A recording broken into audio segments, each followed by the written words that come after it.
मोदी जी की लहर है और मुझे ऑपोजिशन में कोई भी उनसे ज़्यादा स्ट्रॉन्ग या कैपेबल नहीं नज़र आ रहा। लग रहा है नुकसान होगा भाजपा को इस बार राहुल गांधी की यात्रा से? बिल्कुल नहीं। नहीं होगा। नहीं। इतनी कड़ी मेहनत कर रहे हैं, उन्हें मंदिर में दर्शन करने के लिए जा रहे थे असम में, वहां रोक दिया गया। यात्रा करने से कुछ नहीं होता।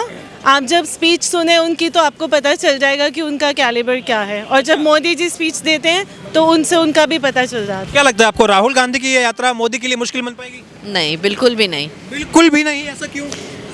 क्योंकि मोदी जी का जो अभी तक मोदी जी ने जो 10 साल में किया है, उनका वही सब सामने है। मतलब देश की जनता बहुत समझदार है, इंटेलिजेंट लोग हैं, सबको एक स्टेबिलिटी भी चाहिए और तरक्की भी चाहिए। और अब वर्ल्ड मैप में जहाँ इंडिया कुछ कहीं भी नहीं थी, अब आज इंडियंस को रिस्पेक्ट भी मिल रही है, इम्पोर्टेंस भी मिल रही है। आई थिंक इन चीज़ों से कोई फ़र्क नहीं पड़ेगा मोदी जी की पॉपुलैरिटी पे। रिपोर्ट कार्ड तो पूरे देश ने 22 जनवरी को एक तरह से हम कह सकते हैं कि देख ही लिया। कई सरकारें आईं, कई सरकारें गईं, मगर जैसे कि वाजपेयी साहब ने कहा था कि हमारा देश रहना चाहिए, और उस बात को सार्थक करके दिखाया है मोदी जी ने। तो निश्चित ही इस बार पूरे चांसेस हैं कि 2024 में आएंगे तो मोदी जी ही। सत्य पर असत्य की विजय कभी हो सकती ना स्थायी है। हम सनातनी, हम वैदिक हैं, अपनी तो यही कमाई है। जब जब भक्तों पर भीड़ पड़ी तब बंधे बिहारी बंधन में। हो गई विवादित राजनीति पर विजय सत्य ने पाई है। तानाशाही हटाओ देश बचाओ, लोकतंत्र को खत्म करने वाली सरकार है मोदी, इसको हटाओ देश बचाओ, तो कहीं ना कहीं मुश्किल नहीं लगता आपको मोदी की राय इस बार? बिल्कुल नहीं, क्योंकि अभी आप देखना टाइम के साथ साथ पता चलेगा ये कोalition भी कितनी स्ट्रांग है। अभी इनमें दरारें भी होंगी। दरारें आ चुकी हैं। पश्चिम बंगाल में ममता बनर्जी ने आज कह दिया है कि हम कांग्रेस पार्टी को वहाँ पर सीटें नहीं देंगे। पंजाब में अरविंद केजरीवाल कह चुके हैं कि हम कांग्रेस को सीटें नहीं देंगे। ये अभी कुछ समय पहले का बयान है। भगवत मान कह चुके हैं। तो लग रहा है कि इंडिया अलायंस कहने की अभी भी एकजुट नहीं हो पाया। बिल्कुल, अभी सब अपनी अपनी मतलब की वजह से अलायंस में है, मगर मुझे ऐसा लग रहा है कि फ़िलहाल जो स्टेबिलिटी है कंट्री में वो बीजेपी की गवर्नमेंट ने ही दी है, और अभी जो रिपोर्ट कार्ड उनका है वो सेटिस्फैक्ट्री रहा है। मैम 2024 में लोकसभा के चुनाव हैं, प्रधानमंत्री मोदी का 10 साल का कार्यकाल लगभग समाप्त हो गया है। क्या लगता है 10 सालों का अगर रिपोर्ट कार्ड की हम बात करें तो कैसा रहा रिपोर्ट कार्ड? बहुत अच्छा रहा, और सबसे इम्पॉर्टेंट है कि इंडिया को वर्ल्ड मैप पे जिस तरह प्राइम मिनिस्टर मोदी ने रिप्रेजेंट किया है, today we are all very proud to be Indians. India को रिकग्नाइज किया जा रहा है as a very strong global force. Economy has become the 4th largest in the world, so we are very hopeful about the future.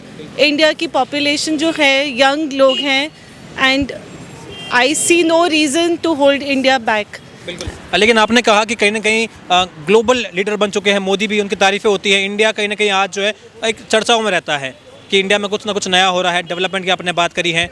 विपक्ष लगातार ये आरोप लगाता है कि जब से प्रधानमंत्री मोदी ने सत्ता संभाली है तब से लोकतंत्र की हत्या हो रही है, डेमोक्रेसी खत्म करने का काम कर रहे हैं मोदी, तानाशाही हो गई है मोदी की, हिटलर वाला रूल कर रहे हैं मोदी। और जब से मोदी आए हैं तब से महंगाई बढ़ गई, बेरोजगारी बढ़ गई है, मोदी इन पर बात नहीं करते, धर्म के आधार पर पॉलिटिक्स करते हैं मोदी। ये विपक्ष का आरोप है, क्या करना चाहिए?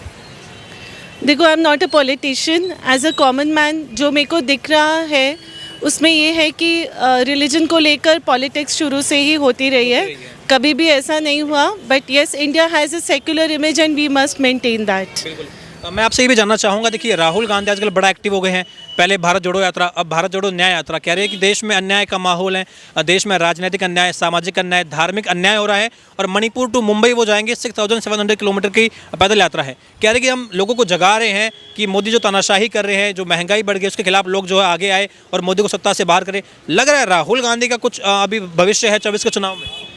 नो, आई बिलीव कांग्रेस ने इतने साल जो रूल किया है, actions should speak louder than words. Congress का रिपोर्ट कार्ड अगर कंपेयर करेंगे तो उनमें भी बहुत कमियां थी। आई एम नॉट सेइंग कि कोई भी गवर्नमेंट या पॉलिटिकल पार्टी परफेक्ट होती है, but definitely the way Modi ji has been doing things for the country, we all feel very hopeful about the future. और हम चाहेंगे कि स्टेबिलिटी होनी चाहिए। कोalition में हमेशा लड़ाई होती रहती है और कोई चीज़ पॉलिसीज़ बनती नहीं है। So we want a majority and a stable government, and country की security, development and economy are very important. Ma'am क्या नाम हो आपका? अदिति। आपको क्या लगता है, देखिए राहुल गांधी जब ये कहते हैं कि जो राम मंदिर का निर्माण हुआ है, प्राण प्रतिष्ठा हुई है 22 जनवरी की, वो भाजपा का और संघ का इवेंट था, उसमें हम नहीं जाना चाहते थे क्योंकि वो भाजपा का एक अपना इवेंट हो चुका था। भगवान राम को भाजपा ने अपना प्रत्याशी बना दिया है 24 लोकसभा चुनाव में। प्रधानमंत्री मोदी ने कब्जा कर दिया है मंदिर पर, राम मंदिर पर। इसलिए हम वहाँ पर मंदिर में नहीं गए। भाजपा कह रही है कि आप राम को मानते ही नहीं है इसलिए नहीं गए। क्या लग रहा है ये नुकसान होगा कांग्रेस पार्टी को नहीं जाना इन्विटेशन मिलने के बाद भी, या फिर सही निर्णय लिया है? मुझे लगता है मतलब ये राहुल गांधी या जो भी कांग्रेस कह रही है उनका अपना विचार है। बाकी उनको अगर न्योता आया था तो जाना चाहिए था, क्योंकि उस एक राम मंदिर ने एक तो काफ़ी टाइम से था भी राम जी को लाना, 500 साल का, और उसने एक पूरे देश को इकट्ठा कर दिया था। उस टाइम पे पूरे देश में दिवाली जैसा वातावरण था। मतलब मुझे लगता है नॉर्थ ईस्ट से लेके कन्याकुमारी तक सारी कंट्री सेलिब्रेट कर रही थी, सारे एनआरआईज बाहर सेलिब्रेट कर रहे थे। तो उस एक चीज़ ने पूरे देश को दोबारा से जोड़ दिया था। तो अब जाना चाहिए था। जाना चाहिए था। ये नहीं जाना नुकसान देगा 24 के चुनाव में कांग्रेस को? दे सकता है बिल्कुल, क्योंकि ये आप कहीं ना कहीं एक आस्था का विषय था। ये एक लंबा संघर्ष रहा जैसा कि आपने कहा। तो अगर जाते तो शायद जो हिंदू समाज है वो भी खुश होता है, जो कांग्रेस के समर्थक है जो हिंदू है वो भी खुश होता है कि आस्था का सम्मान किया गया। यस, बिल्कुल ठीक लेकिन है। अखिलेश यादव हैं, सपा प्रमुख हैं, वो भी ये कह रहे हैं कि देखिए ये जो 22 जनवरी का इवेंट था, ये मुझे एक तो पर्सनली इनवाइट मोदी को करना चाहिए था, या किसी पुजारी मुझे करने आता तो मैं जाता। मुझे जो इनवाइट करने आया था मैं उस व्यक्ति को पर्सनली नहीं जानता, मैं इसलिए नहीं जा रहा। उसके बाद सपा के कुछ नेता हैं वो कह रहे हैं कि अगर प्राण प्रतिष्ठा करने से मूर्ति में जान आ जाती है तो जो मर चुके हैं, जो मुर्दे हैं, उनकी भी कर दो प्रतिष्ठा। ये सब ढोंग है, सनातन एक ढोंग है। ये तो अब सबके अपने अपने बिलीव्स हैं, अब इसमें मैं कुछ कमेंट नहीं कर सकती। ये सबके अपने रिलीजियस बिलीव्स हैं। बाकी हमारा जैसा धार्मिक रहा है देश का, या जैसे हम लोग बड़े हुए हैं बचपन से जिन रिलीजियस वैल्यूज़ के साथ, अब मुझे मतलब ये बातें इतनी वो नहीं लग रही उनकी कहीं भी। तो 24 के चुनाव में आपको लग रहा है मोदी जी क्लियरली कहीं ना कहीं जो है रिपीट कर रहे हैं? सरकार बिल्कुल कर रहे हैं। मोदी जी की लहर है, और मुझे ऑपोजिशन में कोई भी उनसे ज़्यादा स्ट्रॉन्ग या कैपेबल नहीं नज़र आ रहा। मैम इस बार अपोजिशन में देखिए 26 दलों का अलायंस, जिसमें राहुल गांधी, अरविंद केजरीवाल, ममता बनर्जी, एम.के. स्टालिन, शरद पवार, उद्धव ठाकरे, नीतीश कुमार, इतने बड़े बड़े नाम हैं। कई राज्यों ममता बनर्जी बंगाल में मोदी लहर को रोक चुकी हैं। अब पंजाब की बात करें तो केजरीवाल जो है वो मोदी लहर को रोक चुके हैं। अगर इतने बड़े बड़े लोग एक ही मंच पर आके ये कह रहे हैं कि मोदी हटाओ देश बचाओ, तानाशाही हटाओ देश बचाओ, लोकतंत्र को खत्म करने वाली सरकार है मोदी, इसको हटाओ देश बचाओ, तो कहीं ना कहीं मुश्किल नहीं लगता आपको मोदी की राय इस बार? बिल्कुल नहीं, क्योंकि अभी आप देखना टाइम के साथ साथ पता चलेगा ये कोलिशन भी कितनी स्ट्रॉन्ग है। अभी इनमें दरारें भी होंगी। दरारें आ चुकी हैं। पश्चिम बंगाल में ममता बनर्जी ने आज कह दिया है कि हम कांग्रेस पार्टी को वहाँ पर सीटें नहीं देंगे। पंजाब में अरविंद केजरीवाल कह चुके हैं कि हम कांग्रेस को सीटें नहीं देंगे। ये अभी कुछ समय पहले का बयान है। भगवत मान कह चुके हैं। तो लग रहा है कि इंडिया अलायंस कहने की अभी भी एकजुट नहीं हो पाया है। बिल्कुल, अभी सब अपनी अपनी मतलब की वजह से अलायंस में हैं, मगर मुझे ऐसा लग रहा है कि फ़िलहाल जो स्टेबिलिटी है कंट्री में वो बीजेपी की गवर्नमेंट ने ही दी है, और अभी जो रिपोर्ट कार्ड उनका है वो सेटिस्फैक्ट्री रहा है।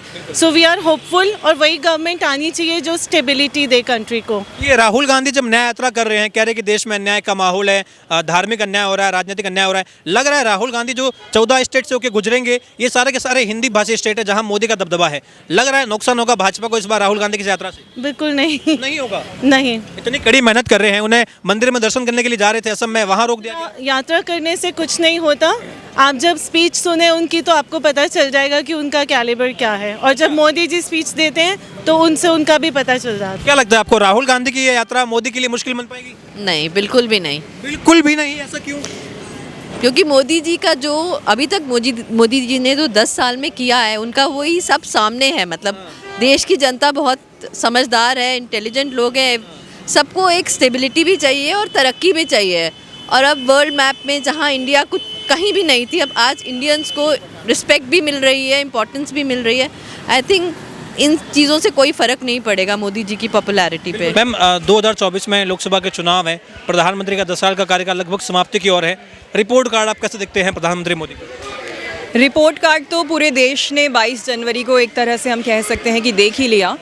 कई सरकारें आईं, कई सरकारें गईं, मगर जैसे कि वाजपेयी साहब ने कहा था कि हमारा देश रहना चाहिए, और उस बात को सार्थक करके दिखाया है मोदी जी ने। तो निश्चित ही इस बार पूरे चांसेस हैं कि 2024 में आएंगे तो मोदी जी ही। आपने 22 जनवरी का जिक्र किया है, ये इस भारत की दिवाली थी, इस बार जनवरी की दिवाली थी। उत्साह हमने भी देखा है, एक प्यार, हर कोई राममय हो चुका था। क्या कहना चाहेंगे? वाकई में प्रभु राम को अपना घर मिल गया, अपना मंदिर मिल गया, क्या कहना चाहेंगे? मैं 4 पंक्तियों में कुछ कहना चाहती हूँ 22 जनवरी के लिए कि सत्य पर असत्य की विजय कभी हो सकती ना स्थायी है। हम सनातनी हम वैदिक हैं, अपनी तो यही कमाई है। जब जब भक्तों पर भीड़ पड़ी तब बंधे बिहारी बंधन में, हो गई विवादित राजनीति पर विजय सत्य ने पाई है। और इसी के साथ मैं चाहती हूँ कि हम सभी साथ में एक बार कहें जय श्री राम। बिल्कुल, मैं आपसे जानना चाहूँगा, देखिए आपने कहा कि पूरा भारत जो है वो राममय हो चुका था, लेकिन विपक्ष कहीं ना कहीं इस बार भी नाराज़ था। कह रहा था कि जो 22 जनवरी जो हमें आमंत्रित किया गया, सोनिया गांधी जी को आमंत्रित किया गया, खड़गे साहब उन्हें आमंत्रित किया गया, अखिलेश यादव को भी आमंत्रित किया गया था। विपक्ष का कहना है कि ये भाजपा का और संघ का एक इवेंट हो चुका था 22 जनवरी, इसलिए हम इसमें नहीं जा रहे हैं, एक पॉलिटिकल इवेंट था। क्या लगता है आपको?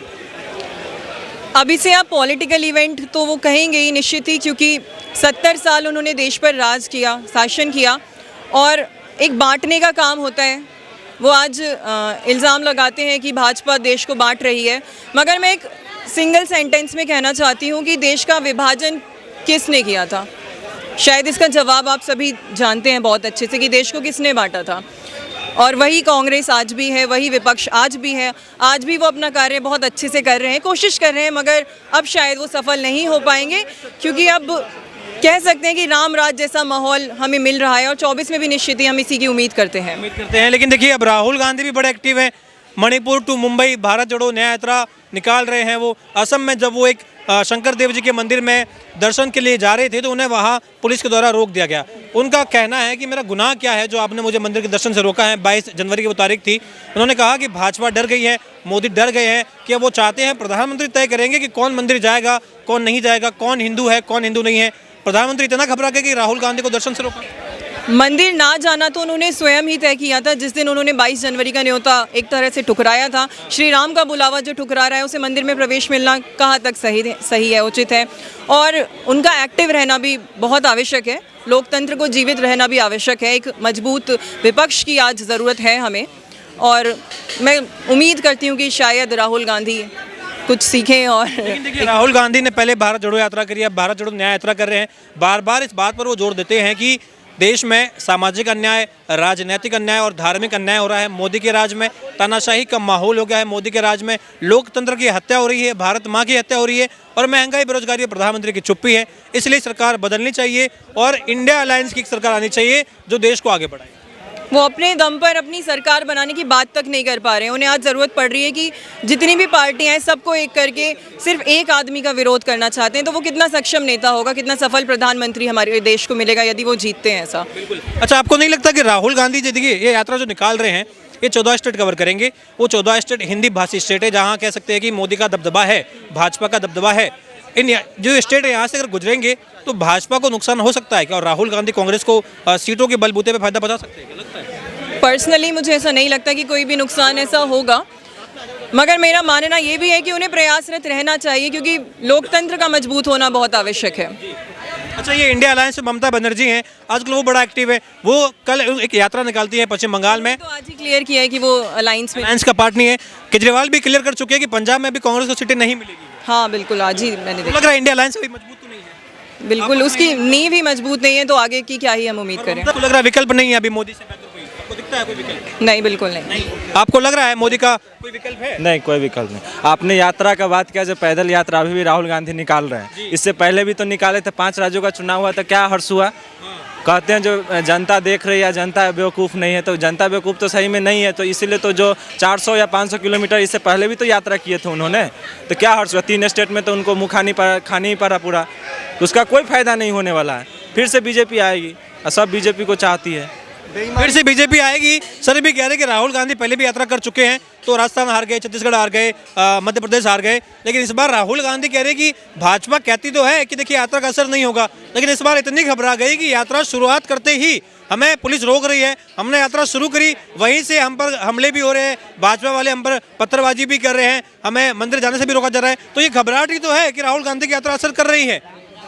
पत्थरबाजी कौन कर रहा है वो तो सबको दिख ही रहा है। अभी महाराष्ट्र में भी राम यात्रा पे भी पत्थरबाजी हुई है, और अगर हम उसका विरोध भी करेंगे, अपना बचाव भी करेंगे, वो उसमें भी उनको परेशानी होगी, तो अब क्या ही कह सकते हैं उनके लिए हम। तो आपको लगता है राहुल गांधी का विकल्प बन सकते हैं क्या? क्योंकि वो बात करते हैं युवाओं की, वो कहते हैं कि युवा विजन है मेरे पास में, मोदी तानाशाही कर रहे हैं। लगता है कि ये यात्रा से राहुल गांधी की पॉलिटिकल मैच्योरिटी की जो बात होती है कहीं ना कहीं समहाउ वो एक इंक्रीज होगी, बढ़ेगी राहुल गांधी की? बढ़नी तो चाहिए। एज अ पर्सन मुझे राहुल गांधी पसंद है, बट एज अ पॉलिटिशियन मैं उन्हें स्वीकार नहीं कर पा रही हूँ आज की स्थिति जो भी है उसे देख के।